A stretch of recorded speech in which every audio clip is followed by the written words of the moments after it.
الحلقة هتفاجئ بتحديات ومواقف صعبة، مطلوب مني أتصرف وأطبخ أكلة مبتكرة مهما كان ضيق الوقت أو صعوبة الموقف. بس مع زيت كريستال أنا قبلت التحدي.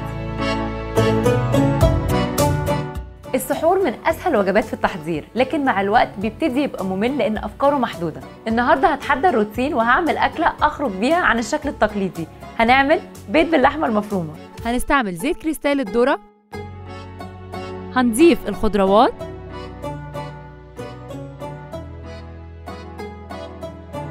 ونحط اللحمة المفرومة المتعصجة ونقلب كويس، وهنعمل 3 فتحات،